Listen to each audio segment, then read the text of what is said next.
como dije, seguramente han escuchado de que Argentina dice no puede acceder al mercado, el mercado está cerrado. En realidad, los mercados no se cierran para nadie, porque cualquier país, hasta Venezuela, puede emitir deuda. Lo que sucede es que la tasa de interés a la cual uno se financia es muy alta. Por ejemplo, con las PASO subió el riesgo país en un solo día un 120%. Pasó algo así de los 800 a 700 y algo en un solo día. ¿Cuál es la contracara de esto? ¿Por qué sube el riesgo país? Es justamente por una caída de los precios de los bonos. Por ejemplo, para que ustedes entiendan, hoy 2.200 puntos de riesgo país para Argentina, Brasil 150. Entonces, ¿qué país tiene mayor probabilidad de que pague su deuda? Brasil. Argentina, si quisiera ir a pagar o a tomar financiamiento del mercado, debería tomar una tasa aproximada de interés anual en dólares de un 25%. ¿Cómo se toma esa tasa? Es muy sencillo. Se toma el riesgo país 2.200 puntos. Hay una mosca que me está molestando. 2.200 puntos de riesgo país. Esto se divide en 100 porque son puntos básicos. Cada 100 puntos básicos es un 1%. Se ve la tasa de interés libre de riesgo de Estados Unidos, que por ejemplo hoy está alrededor del 3%, y se le suma 22 más 3, 25. Esa es la tasa de interés que Argentina se podría financiar si acude al mercado. ¿Cuál es la idea de un país? ¿Qué hacen todos los países? Los países del mundo, para que ustedes sepan, se endeudan todos. Ninguno vive de lo propio, todos se endeudan. Hablamos de esto de poder tomar deuda, por ejemplo, para un proyecto productivo. Y también obviamente a nivel país. Lo que sucede es que todos los países lo que hacen es refinanciar su deuda. Cuando le van a vencer una deuda, acuden al mercado, toman deuda a una tasa de interés más baja que con la que habían contraído y así van repagando su deuda. Hoy Argentina no tiene esa posibilidad porque la tasa de interés prácticamente, como decíamos, del 25% y la deuda que había tomado hasta este momento, hasta antes de saltar, había promediado, por ejemplo, un 10%, un 7%, y con el fondo, fíjense que fue algo bastante discutido, pero para Argentina está bueno, de por qué Argentina acude al fondo. Argentina acude al Fondo Monetario, primero para financiarse, pero fíjense que el sentido de la financiación fue que el fondo, la tasa de interés máxima, porque tenía como distintos condicionantes, terminaba siendo un 4% de interés anual en dólares. Y Argentina, para ir a financiarse al mercado, tenía que hablar de una tasa de un 10%. Entonces, no se quisieron hacer los deberes de cierta manera que quede impuesto igual gasto, bueno, a buscar el mercado. Y en ese momento, el mercado le tomaba una tasa de interés muy alta y el fondo una tasa de interés muy atractiva. Entonces, Argentina acude justamente al fondo para tomar deuda. Luego tenemos lo que es un fondo común de inversión.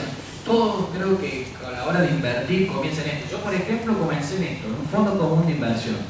Un fondo común de inversión es como si todos nosotros juntamos los ahorros que tenemos, se lo damos a X persona y esa persona los administra y los invierte. Es sencillamente eso. Obviamente, como ocurre en todas las imágenes relacionadas al mercado, te dicen el retorno, ganancia. En realidad puede ser el retorno, pérdida. Las dos cosas, ganancia o pérdida. ¿Cómo es el proceso de suscripción? O sea, si yo quiero entrar a un fondo común de inversión, es muy sencillo. Primero selecciono el fondo, tengo por ejemplo una cuenta de home banking, dentro selecciono la parte de fondos comunes de inversión, selecciono el fondo al cual quiero invertir, determino la cantidad de dinero que quiero invertir, adhiero a lo que se llama reglamento de gestión. Esto es muy importante porque el reglamento de gestión es algo que nadie lee, lamentablemente. Y el reglamento de gestión te muestra todo lo que puede hacer ese grupo de administradores con el dinero. Es donde está como el contrato, es el contrato. Y nosotros para adherir a este fondo siempre le damos clic a esto, pero nunca lo leemos, es un grave error. Y bueno, luego al cabo de 24 horas, o dependiendo de lo que se establezca en el reglamento de gestión, vamos a recibir las cuotas partes. Una parte importante. El cálculo de la cuota parte siempre al cierre. Yo me acuerdo una vez, cuando comencé, Estados Unidos, para que ustedes entiendan, dependiendo de los horarios, a veces abre a las 10:30 y Argentina abre a las 11. Entonces cayeron las acciones a las 10:30 en Estados Unidos. Yo tenía un fondo común, era cuando apenas empezaba a invertir. Y digo, listo, vendo el fondo antes que abra en Argentina y no pierdo dinero. ¿Por qué? Porque la cuota parte estaba evaluada al precio de dólar. Entré a mi cuenta, vi que había perdido efectivamente dinero. ¿Por qué? Porque independientemente a la hora que ustedes se suscriban o rescaten esa cuota parte, el fondo se las va a evaluar al precio de cierre. Entonces es indistinto el horario que ustedes operen ese fondo, porque en definitiva siempre toman precio de cierre. Bueno, acá esto es el visor de cierta manera. Por ejemplo, acá teníamos mi cuenta, un fondo común, sea Premier, renta, corto plazo en pesos. Fíjense, acá selecciona uno el CBU donde va a integrar, donde van a sacar el dinero, el importa suscribir, y acá estaba lo que eran los términos y condiciones de suscripción del fondo, que era más que nada el reglamento de gestión. ¿Cuáles existen? Lo bueno de la industria del fondo es que existen muchísimos. En primer lugar, esta es la mayor diferenciación, si son abiertos o cerrados.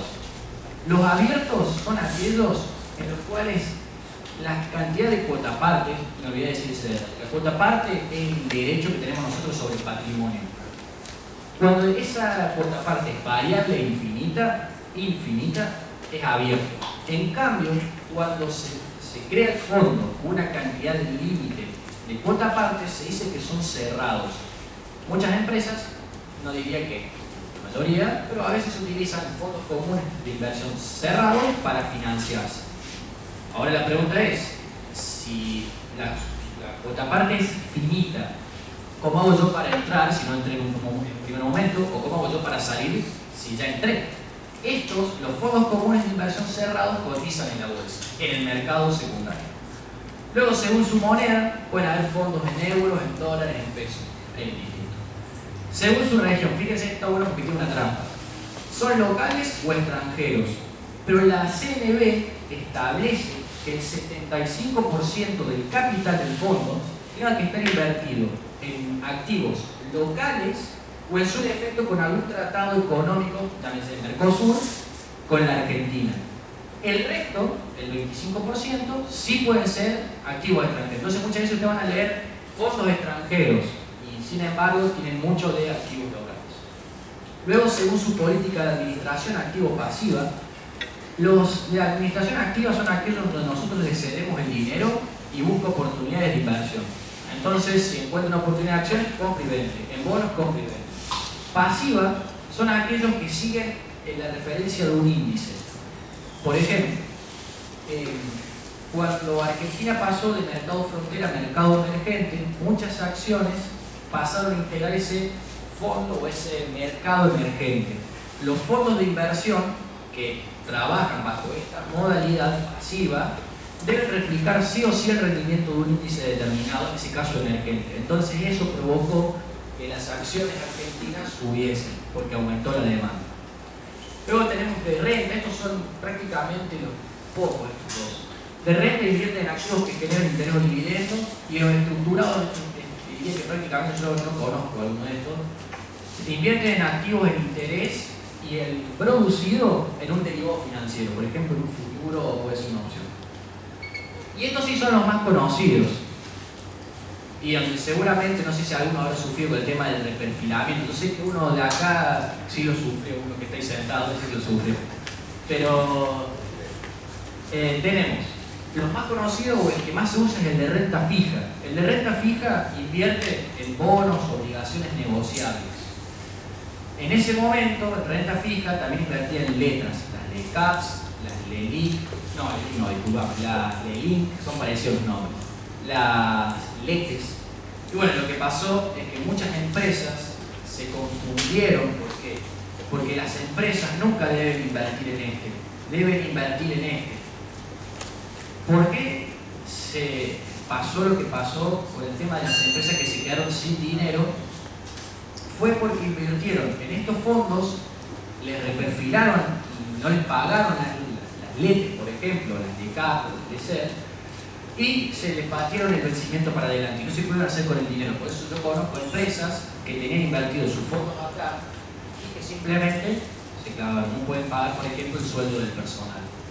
Cometen el error. ¿Por qué? Porque las empresas deben invertir acá, el mercado de dinero.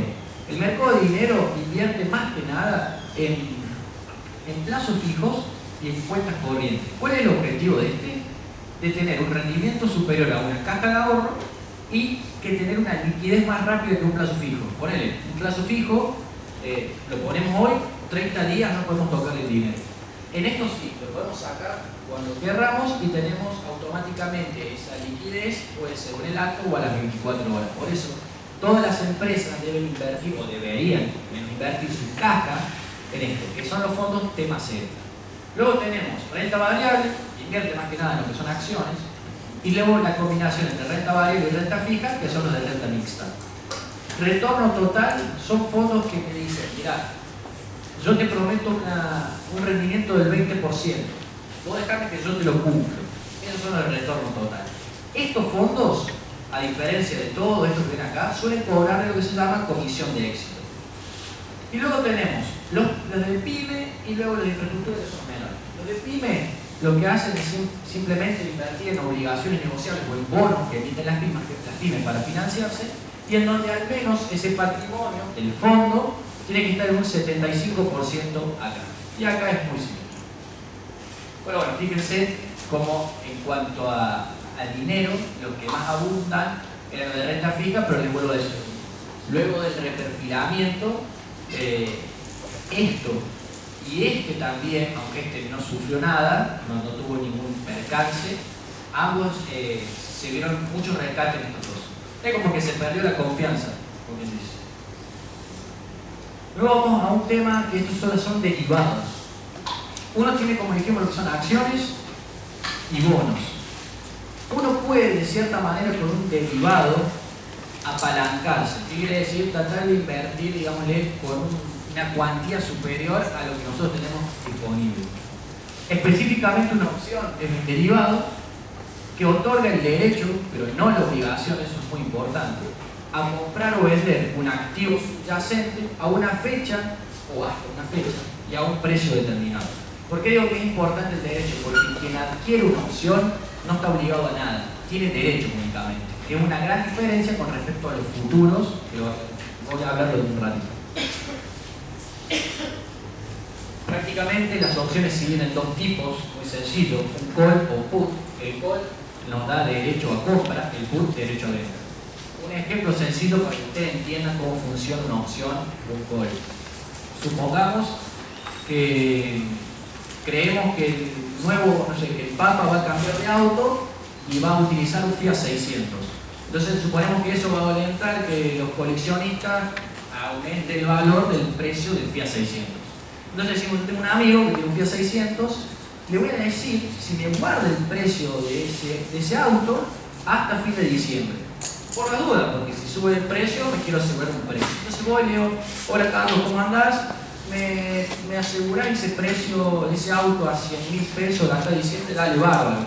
Pero dame algo de dinero antes para que yo te guarde ese derecho que después que otra persona que se lo quiere comprar a más precio.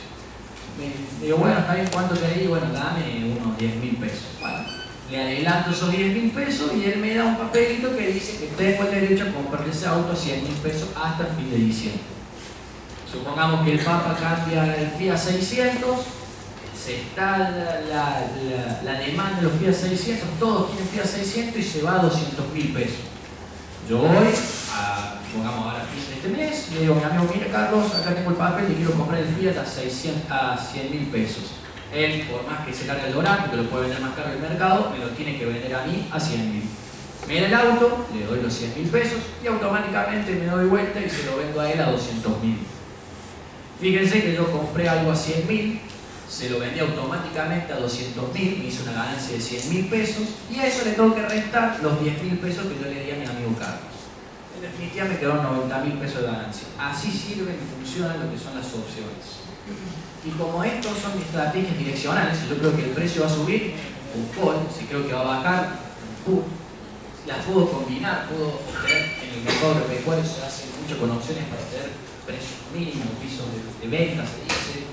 Podemos estipular baja volatilidad, la lateralización del precio, o también, que esto sí es una estrategia netamente especulativa, que se llama cono.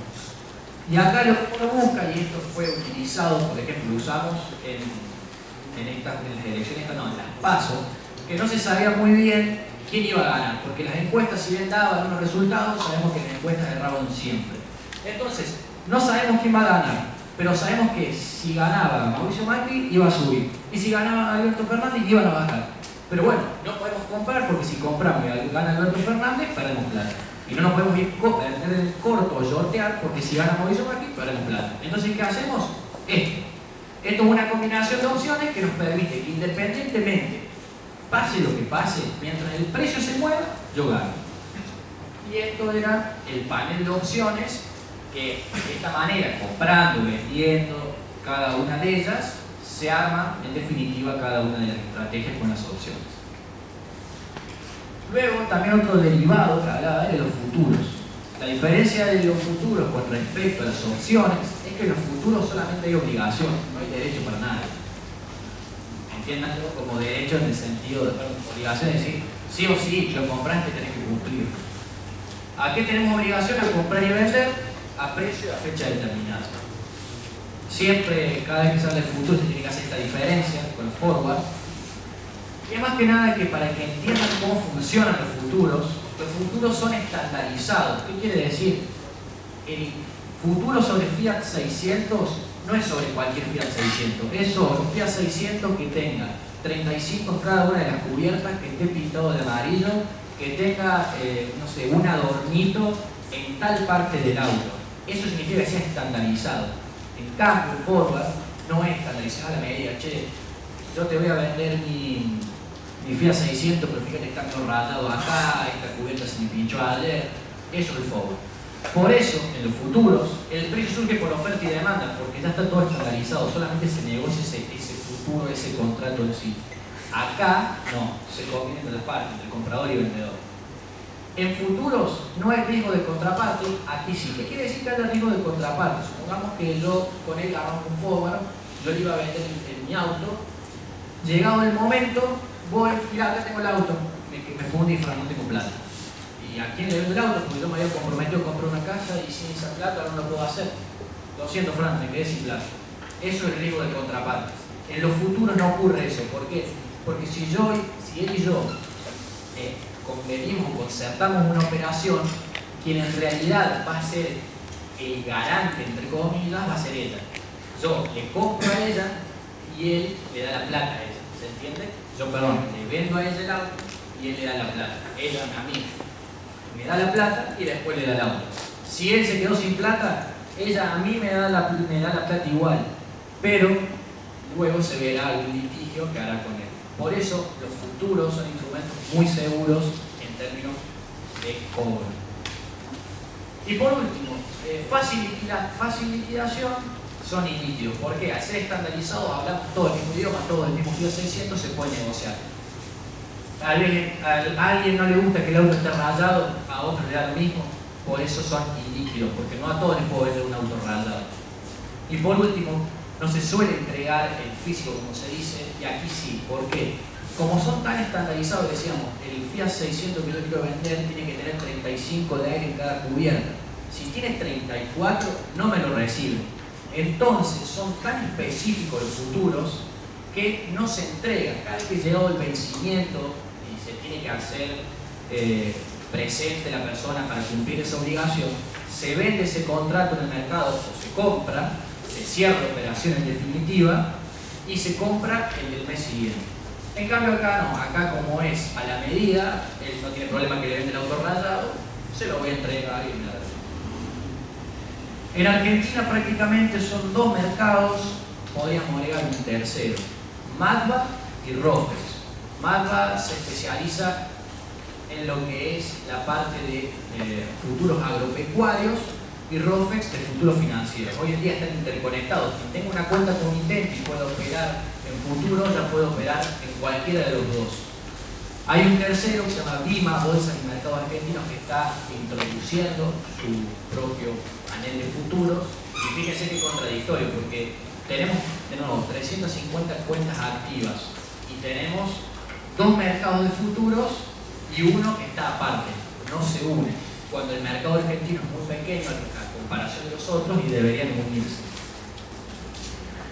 Bueno, acá más que nada para que entiendan qué es el dólar futuro, para que vean, uno entra a la página de Rofex, www.rofex.com.ar, entra reglamento, contrato de futuro, dólar futuro y le dice, ¿qué es el dólar futuro? Es un contrato de futuro. Esto es lo que hablaba de estandarización de contratos.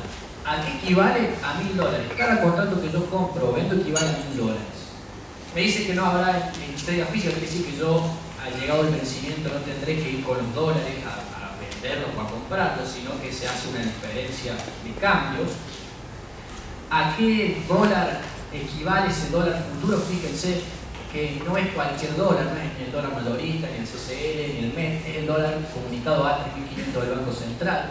Cotiza todos los meses del año, cotiza en pesos y el pago de márgenes y diferencias diarias será hecho en pesos. Y acá creo que les tengo un ejemplo en donde para que vean la importancia de lo que es el mercado de futuro, sea de dólar o lo que fuese. Acá el ejemplo de dólar. Hice los números bien redondos para que se entiendan.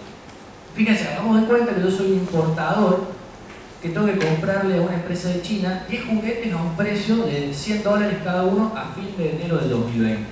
Quiere decir que yo voy a necesitar $1000 a enero del 2020. ¿Sé cuánto va a estar el dólar en enero del 2020? No, lamentablemente no sabemos ni cuánto va a estar mañana prácticamente. Entonces, tengo que hacer algo para asegurar esos pesos, porque yo como importador compro mi mercadería en dólares, pero después en el mercado la vendo en pesos. Entonces voy al mercado de futuros, compro un contrato. ¿Por qué? Porque hablábamos de que cada contrato de futuro equivalía a $1000.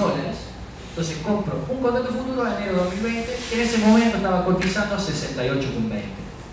De mi bolsillo, en ese momento, no salen 68.200 pesos. ¿Por qué? Porque lo que tienen los futuros, al igual que con las opciones, pero más que nada lo van a ver en el futuro, es el grado de apalancamiento. ¿Qué quiere decir? Me va a decir lo que es ¿cómo les puedo decir? La garantía para el cumplimiento de ese contrato. Me van a decir, mirá, Fran, vos no tenés que poner 68.200 pesos, tenés que poner 10.000. Esto va variando todos los meses, y con esos 10.000 que yo ponga, 10.250 específicamente, va a quedar constituida esa obligación frente a una X persona. Obviamente, como les dije, es siempre frente a la Cámara de Compensadores. Entonces tenemos un escenario desfavorable y uno favorable. Más que nada yo diría un escenario, les quería mostrar un escenario con cobertura y sin cobertura, pero es lo mismo. Supongamos un escenario favorable, si soy importador me conviene que el dólar bajo a 60. Como les dije, estos futuros, al ser tan estandarizados, no se llega al vencimiento y se los termina, como les puedo decir, como confeccionando la operación. Se los vende o se los compra, se cierra la operación. Entonces fíjense que yo a los dólares voy a tener que ir al mercado mayorista o voy a tener que ir al, bueno, hoy no vamos a poder ir al oficial, no sé, pero vamos al mercado, supongamos, tengo que comprar sí o sí esos $1000. Entonces, si bajo a 60, son 60 por los $1000 son 60.000, que es mi deuda. Quiere decir que yo perdí, porque me olvidé de contar esto, un detalle importante. Existe algo que se llama principio de convergencia. En los futuros siempre va a converger al final al valor del spot. Le decimos al spot a ese referencia o ese activo subyacente. Entonces, si cuando yo hoy compré 68,20, para fin de enero del 2020, el dólar bajó a 60, estos precios van a ser prácticamente iguales. Suele existir una pequeña diferencia, ¿por qué? Porque las empresas no pueden operar al dólar mayorista. El dólar A 3.500 es un dólar que, como digamos, es como un promedio que arma el Banco Central, y va a tener que ir al minorista, y en el minorista sabemos que cada banco le va a vender determinado precio. Entonces suele existir una pequeña diferencia entre el precio final de este con este. Pero en teoría, si el dólar bajó a 60 y yo estaba comprado, porque obviamente me quiero asegurar un precio, tengo que comprar el dólar futuro, perdí 8 pesos con 20 del futuro, porque como dije hay un principio de convergencia. Este de 68,20 va a parar a enero 2020, como estamos en esa fecha, a 60. Perdí $8 con 20. Pero claro, cuando yo vaya al mercado, lo voy a poder comprar $8 o 8 pesos con 20 más barato. O sea, no lo voy a pagar por 68 con 20, sino lo voy a pagar a 60. Fíjense que en definitiva se compensan estos dos valores y yo termino pagando 68 con 20. Este era un caso contrario, cuando el dólar subiese, ganaba en los futuros, perdía en el mercado spot y de cierta manera me quedaba 68,20. Hay una historia muy buena que dice que cuando uno trabaja en una empresa y le proponga a un jefe hacer una cobertura, si en este caso el dólar baja, seguramente nuestro jefe nos va a decir que no salimos para nada, porque en realidad podría haber hecho sin cobertura, se ahorraba poner plata. ¿Bien? Entonces, ¿por qué? Porque obviamente en vez de hacer su obligación en 69,20, la podría haber hecho 60. Pero claro, tienen que entender de que estas operaciones son operaciones de cobertura, son de cierta manera para tener previsibilidad futura y que los números no cierren. Entonces, en el caso peor que subiese el dólar, solamente ese jefe o ese patrón o lo que fuese, sí estaría agradecido porque en vez de pagar los 80, lo terminó pagando 68,20. Por eso es muy importante lo que es el dólar futuro. Obviamente con todo este tema del CEP y demás, y una habla de posiciones del Banco Central y otras cosas, esto está bastante perjudicado de lo que es el mercado de dólar futuro. Bueno, este es el panel, esto es ROFEC MATBA, para que vean ustedes, este es el visor de los futuros, y acá tienen todos los productos que se pueden obtener por medio del mercado. En este caso era dólar futuro. Bueno, ¿qué es un CDR? Esto es muy sencillo. El CDR es una empresa del extranjero que cotiza en la Argentina. Hoy en día, a mí me parece un instrumento muy bueno para cubrirnos de movimientos de tipo de cambio. Sepan ustedes que los CDR, con su activo en Estados Unidos, por ejemplo, acá tenemos Apple cotiza en Estados Unidos y se negocia en la Argentina gracias a este CDR, están de cierta manera relacionadas por una X cantidad que se dice de activo y por el contado con liqui, ese dólar contado con liqui. Entonces es muy importante para aquellos que se quieran cubrir un aumento en el tipo de cambio, adquirir hoy en día, por ejemplo, un CDR. De hecho, los CDR, si uno compara gráficamente lo que es su activo en Estados Unidos y el activo en Argentina, en el caso clarito Apple, pueden ver que en un periodo bajó de precio, pero en la Argentina subió, y es justamente porque subió ese contador. Bueno, luego tenemos que entender que para nosotros poder acudir al mercado no podemos ir directamente, tenemos que necesitar un intermediario. Es muy similar, yo siempre digo cuando me preguntan qué es una sociedad de bolsa, digo que es como una inmobiliaria. Inmobiliaria, nosotros vamos, queremos vender nuestro inmueble o alquilarlo, y le decimos al inmobiliario, mira, lo quiero vender o alquilar, y él me va a encontrar una contraparte. Con la sociedad de bolsa es lo mismo. Nosotros como inversores vamos, abrimos una cuenta en la sociedad de bolsa, específicamente, por ejemplo, esta en la que yo trabajo, y automáticamente quedamos listos para poder invertir en el mercado. Un detalle importante, hoy en día los bancos comerciales sirven como casa de bolsa, pero hay una gran diferencia. Los bancos comerciales no solamente los matan con las comisiones, sino que no están preparados en cuanto a plataforma para poder negociar en el mercado. No quiere decir que no puedan hacerlo, pueden hacerlo, pero claramente su rubro es otro. Las sociedades de bolsa se dedican pura y exclusivamente a lo que es el negociado del mercado de capitales. Como tal, están preparadas. Por ejemplo, acá voy a acceder yo a mi cuenta, es como acceder a un Combank, es lo mismo, y nuevamente entramos a lo que era al panel del mercado. Y como les mostré anteriormente, simplemente con tirarle a una punta, por ejemplo, esta es las puntas vendedoras de los activos, con solamente poner este precio, automáticamente voy a comprar el activo. Y al revés, con simplemente poner este precio, automáticamente lo voy a vender. Luego tenemos los métodos de análisis. Ya conocemos qué es el mercado de capitales, para qué sirve, algunos instrumentos, y ahora veamos cómo decidimos qué comprar o qué vender. Hay prácticamente tres métodos de análisis, dos que son como el agua y el aceite, y uno que se viene a acoplar al último, que me parece que va a ser el segundo. Uno es el análisis fundamental, que es más que nada una interpretación de estados contables.